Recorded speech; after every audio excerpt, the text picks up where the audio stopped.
ನಮಸ್ತೆ ಸ್ನೇಹಿತರೆ, think easy official ಚಾನಲ್ಗೆ ಎಲ್ಲರಿಗೂ ಸ್ವಾಗತ. ಇವತ್ತು ನಾನು ಮಾಡ್ತಾ ಇರೋದು ರೆಸಿಪಿ ಯಾವುದು ಅಂತ ಅಂದರೆ ಖಾರ ಪೊಂಗಲ್ ಮೊಸರು ಬಜ್ಜಿ ಜೊತೆ ಹೇಗೆ ಮಾಡೋದು ಅಂತ ನಾವು ಇವತ್ತು ನೋಡೋಣ ಬನ್ನಿ. ಪೊಂಗಲ್ ಮಾಡಲಿಕ್ಕೆ ಹೆಸರುಬೇಳೆನ ತೊಗೊಂಡಿದ್ದೀನಿ. ಅದನ್ನು ಲೈಟಾಗಿ ಫ್ರೈ ಮಾಡ್ತಾಯಿದ್ದೀನಿ. ಹಸಿನೇ ಬೇಕಾದರೆ ಹಾಕ್ಕೊಳ್ಬೋದು, ಬಟ್ ಫ್ರೈ ಮಾಡಿದ್ರೆ ಚೆನ್ನಾಗಿ ಟೇಸ್ಟ್ ಇರುತ್ತೆ. ಸೊ ಅದಕ್ಕೋಸ್ಕರ ಲೈಟಾಗಿ ಫ್ರೈ ಮಾಡ್ತಾಯಿದ್ದೀನಿ ಹೆಸರುಬೇಳೆ. ಈ ಗ್ಲಾಸಲ್ಲಿ ಮುಕ್ಕಾಲು ತೊಗೊಂಡಿದ್ದೀನಿ ಹೆಸರುಬೇಳೆನ ನಾನು ಫ್ರೈ ಮಾಡಿಕೊಂಡೆ. ಸೊ ಆ ಹೆಸರುಬೇಳೆ ಫ್ರೈ ಮಾಡಿಕೊಂಡಿದ್ದು ಈ ಅಳತೆಯಲ್ಲಿ ನಾನು ಅಕ್ಕಿ ತೊಗೊಂಡಿದ್ದೀನಿ. ಈ ಒಂದು ಗ್ಲಾಸು, ಆ ಚಿಕ್ಕ ಗ್ಲಾಸಲ್ಲಿ ಏನು ಹೆಸರುಬೇಳೆ ತೊಗೊಂಡಿದ್ದು ಫ್ರೈ ಮಾಡ್ಕೊಂಡಿದ್ದೀನಿ, ಈ ಗ್ಲಾಸಲ್ಲಿ ನಾನು ಅಕ್ಕಿ ತೊಗೊಂಡಿದ್ದೀನಿ. ಅಕ್ಕಿ ತೊಗೊಂಡಿರೋದನ್ನು ಮತ್ತು ಹೆಸರುಬೇಳೆನೂ ತೊಳೆದ್ಬಿಟ್ಟು ಸ್ವಲ್ಪ ಹಾಲು ಹಾಕಿ ಉಪ್ಪು ಹಾಕಿ ನಾನು ಇದನ್ನು ವಿಷಲ್ ಹೊಡ್ಸೋಕ್ಕೆ ಇಟ್ಕೊಳ್ತೀನಿ.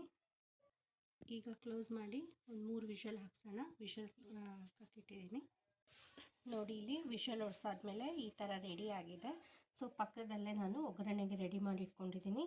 ಒಗ್ಗರಣೆಗೆ ಏನೇನು ಬೇಕು ಅಂತಂದರೆ ಶುಂಠಿ, ಕರಿಬೇವು ಆಪ್ಷನಲ್ಲು, ಕೊತ್ತಂಬರಿ ಸೊಪ್ಪು, ಹಸಿಮೆಣಸಿನ್ಕಾಯಿ ಮತ್ತು ಗೋಡಂಬಿ, ಆಮೇಲೆ ಇದು ಮೆಣಸು ಮತ್ತು ಜೀರಿಗೆನ ಫ್ರೈ ಮಾಡಿ ಲೈಟಾಗಿ ಪುಡಿ ಮಾಡಿ ಇಟ್ಕೊಂಡಿದ್ದೀನಿ. ಈಗ ಇದನ್ನೆಲ್ಲ ಒಗ್ಗರಣೆಗೆ ಹಾಕೋಣ. ನಾನಿಲ್ಲಿ ಬಾಣಲಿಗೆ ತುಪ್ಪ ಹಾಕಿಟ್ಕೊಂಡಿದ್ದೀನಿ ಸ್ವಲ್ಪ. ಈಗ ಒಗ್ಗರಣೆ ಮಸಾಲೆ ಹಾಕೋಣ. ಸ್ವಲ್ಪ ಹಿಂಗೆ ಹಾಕ್ಕೊಂಡಿದ್ದೀನಿ. ಹಿಂಗು ಗೊತ್ತಲ್ಲ, ಎಲ್ಲ ಅಡುಗೆಗೂ ಒಳ್ಳೆಯದು. ಸೊ ಅದಕ್ಕೆ ಸ್ವಲ್ಪ ಹಿಂಗೆ ಹಾಕ್ಕೊಂಡಿದ್ದೀನಿ. ಸ್ವಲ್ಪ ಸಾಸಿವೆ ಹಾಕ್ಕೊಂಡಿದ್ದೀನಿ. ಸಾಸಿವೆ ಹುಡಿದ್ಮೇಲೆ ನಾವು ಹೆಚ್ಚಿಟ್ಕೊಂಡಿರೋ ಶುಂಠಿ ಹಾಕ್ಕೊಳ್ಳೋಣ. ಶುಂಠಿ ಮತ್ತು ಹಸಿಮೆಣಸಿನ್ಕಾಯಿ. ಸಾಸಿವೆ ಸಿಡಿದ್ಮೇಲೆ ನಾನು ಸ್ವಲ್ಪ ಶುಂಠಿ ಮತ್ತು ಹಸಿಮೆಣಸಿನ್ಕಾಯಿನ ಹಾಕ್ಕೊಂಡಿದ್ದೀನಿ. ಇಲ್ಲಿ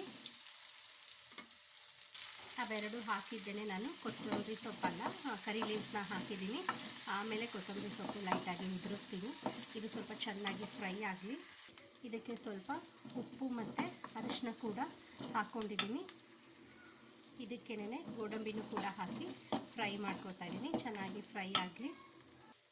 ಫ್ರೈ ಆಗ್ತಾಯಿದೆ ಇದು ಚೆನ್ನಾಗಿ. ನಾನಿಲ್ಲಿ ವಿಷಲ್ ಹೊಡೆಸ್ಕೊಂಡಿದ್ನಲ್ಲ, ಅದನ್ನು ಸ್ವಲ್ಪ ಬಿಸಿನೀರು ಹಾಕಿ ಚೆನ್ನಾಗಿ ಕಲಿಸ್ಕೊತೀನಿ. ಇದು ಸ್ವಲ್ಪ ಫ್ರೈ ಆಗ್ತಾ ಇದ್ದಂಗೆ ನಾನು ಜಜ್ಜಿಟ್ಕೊಂಡಿದ್ನಲ್ಲ ಪೆಪ್ಪರು ಮತ್ತು ಜೀರಿಗೆನ, ಆ ಪೌಡ್ರನ್ನ ಹಾಕ್ತೀನಿ ಇದಕ್ಕೆ. ಈಗ ಇದೇನು ಫ್ರೈ ಆಗ್ತಾ ಇದೆಯೋ ಇದಕ್ಕೆ ನಾನು ಕೊತ್ತಂಬರಿ ಸೊಪ್ಪನ್ನ ಹಾಕ್ಕೊಳ್ತೀನಿ. ಕೊತ್ತಂಬರಿ ಸೊಪ್ಪು ನಾವು ಇವಾಗಾದರೂ ಹಾಕ್ಕೊಳ್ಬೋದು ಅಥವಾ ಲಾಸ್ಟಿಗೆ ಬೇಕಾದರೂ ಉದುರಿಸ್ಕೊಳ್ಬೋದು. ನಾನಿಲ್ಲೇ ಹಾಕ್ಕೊಂಡಿದ್ದೀನಿ. ಸೊ ಈ ಮಸಾಲೆನ ನಾನು ಕುಕ್ಕರಿಗೆ ಹಾಕಿರ್ತೀನಿ. ಆ ಮಸಾಲೆ ಏನು ಫ್ರೈ ಮಾಡಿ ಇಟ್ಕೊಂಡಿದ್ನೋ ಇದನ್ನು ಈ ಕುಕ್ಕರ್ಗೆ ಹಾಕಿ ಚೆನ್ನಾಗಿ ಕಾಯಿಸ್ಕೊಡ್ತೀನಿ. ಹಾಗೆ ಇದಕ್ಕೆ ಸ್ವಲ್ಪ ತುಪ್ಪ ಮತ್ತು ಕೊಬ್ಬರಿ ತುರಿನ ತುರಿದು ಹಾಕಿದ್ರೆ ಫೈನಲಾಗಿ ನಮ್ಮ ಪೊಂಗಲ್ಲು ರೆಡಿಯಾಗಿದೆ. ಫೈನಲಾಗಿ ನೋಡಿ, ನಮ್ಮ ಪೊಂಗಲ್ಲು ಮತ್ತು ವಿತ್ ಮೊಸರು ಬಜ್ಜಿ ಜೊತೆ ರೆಡಿಯಾಗಿದೆ. ಈಗ ನೋಡಿ, ಬಿಸಿ ಬಿಸಿಯಾಗಿ ಪೊಂಗಲ್ಲು ಮತ್ತು ವಿತ್ ಮೊಸರು ಬಜ್ಜಿ ಜೊತೆ ತಿನ್ನೋಣ. ಈ ಖಾರ ಪೊಂಗಲ್ ರೆಸಿಪಿ ನಿಮಗೆ ಇಷ್ಟ ಆದಲ್ಲಿ ಪ್ಲೀಸ್ ನಮ್ಮ ಚಾನಲನ್ನು ಸಬ್ಸ್ಕ್ರೈಬ್ ಮಾಡಿ, ಶೇರ್ ಮಾಡಿ ಹಾಗೂ ಕಮೆಂಟ್ ಮಾಡಿ ಹೇಗಿದೆ ಅಂತ ನನಗೆ ತಿಳಿಸಿ. Thank you.